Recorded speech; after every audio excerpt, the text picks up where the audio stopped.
Já que você tá monstrão, bate um treino na laje, então. Ah, caralho, velho. Olha aqui, mano, como que eu tô inchado, velho. Tô todo aberto e rasgado, irmão. Os caras tá carcando ferro em mim na academia, mano. E eu tô ficando cada dia mais largo, tá ligado? As costas, mano. Olha aqui, os caras tá subindo em cima das minhas costas, ó. Olha aí. Caraca, velho. Olha. Olha a evolução. Olha o peitoral. Olha o bíceps nervoso, tá ligado? Quanto mais os caras vai carcando, mais eu vou inchando.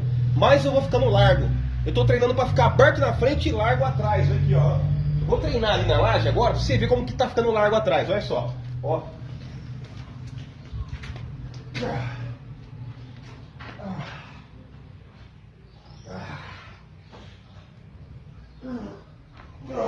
Caraca, velho. Desafio cumprido, tô enlardecido, irmão. Bora, bodybuilder. Que?